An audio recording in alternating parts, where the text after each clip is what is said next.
자, 먼저 어떤 일이 있었는지 간단하게 정리해 드리도록 할게요. 코스트코가 조만간 3분기 이제 2025 실적을 또 발표를 할 예정입니다. 이것을 앞두고 지금 시장에서는 정말 다양한 분석과 전망이 쏟아지고 있습니다.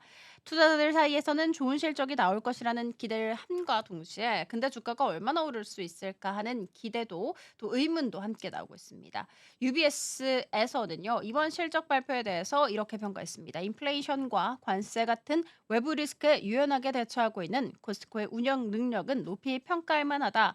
이런 말이 나올 정도로 안정적인 기업이겠죠. 자, 그러면 주가 상승은 좀 왜 제한적인지 살펴보도록 하겠습니다. 핵심 포인트 중 하나인데요.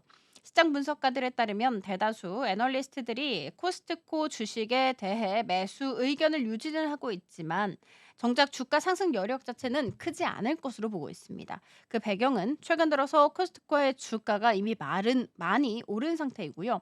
실적이 아무리 좋아도 시장이 그것을 놀라움으로 받아들이지 않으면 주가가 큰 폭으로 움직이기는 어렵다는 것입니다. 쉽게 말해서 기대가 이미 반영됐다는 것이죠. 자, 그러니까 지난 분기 실적을 기준으로 보면 총 매출 631억 9천만 달러, 우리 돈으로 91조 원이었습니다. 영업이익이 작년보다도 8% 증가했고요. EPS는 4.1달러로 발표됐습니다. 이것도 전년 동기 대비해서 증가한 수치입니다. 이런 수치를 보면 '와 실적 좋네.'라는 생각이 들겠지만 실제 시장 반응은 조금 차가울 수 있습니다. 왜냐하면 이미 예상됐었던 수준이고 주가적인 모멘텀, 그러니까 주가를 확 끌어올릴 수 있을 정도의 그런 자극적인 모멘텀은 부족하다는 평가였습니다. 자, 그리고 또 하나 중요한 포인트 있습니다. 코스트코가 작년 9월에 7년 만에 회원비를 또 인상을 했었죠. 자, 그런데 이 인상된 회원비가 실적에는 긍정적인 영향을 미칠 수 있지만 한편으로서는 소비자 입장에서 부담으로 느껴질 수 있습니다. 하지만 UBS는 이런 회원비 인상이 장기적으로 유리하게 작용할 수 있다고 평가하고 있습니다.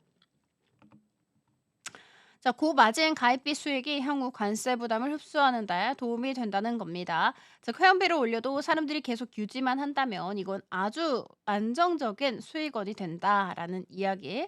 자, 시장에서는 이번 실적 발표가 주가를 획기적으로 바꿀 것 같지는 않다는 관측 많습니다. UBS도 이렇게 이야기를 했고요.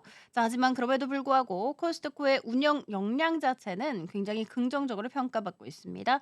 자, 결국 투자자들 입장에서는 단기적인 급등을 기대하기보다는 코스트코처럼 실적과 운영 안정성이 높은 기업을 중장기적인 관점에서 접근하는 것이 더 유리할 수 있습니다.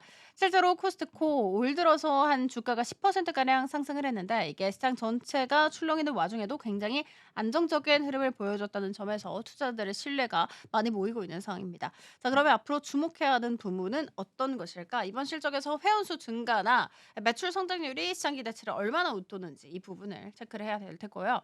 그리고 트럼프 행정부의 관세 정책이 실제로 코스트코의 비용 구조에 어떤 영향을 줄지, 현재 트럼프 대통령은 유럽 연합에 50% 관세를 부과를 또 하겠다 했다가 다시 철회를 한 상황이기 때문에 만약 이게 또 다시 실행이 될 수 있잖아요. 그렇게 된다면 원가 부담이 커질 수 있다는 부분. 자, 그리고 셋째, 코스트코가 어떤 방식으로 물류와 운영 흐름을 또 개선을 해 나가는지도 앞으로 중요한 투자 판단의 근거가 될 수 있습니다. 예를 들어서 AI나 뭐 자동화 기술 이런 것들을 도입을 하게 된다면 인건비도 줄일 수 있고 배송 속도도 높일 수가 있겠죠. 자, 오늘 핵심 그렇습니다. 코스트코 단기적인 자극은 좀 부족할 수 있습니다. 그렇지만 실적 안정성과 운영 효율성 면에서는 매우 우수한 기업이라는 점에서 중장기 투자 매력 여전히 유효합니다. 이번 실적 발표에서 얼마나 놀랍냐 보다는 얼마나 견고하냐 여기에 주목을 하면 좋을 것 같고요.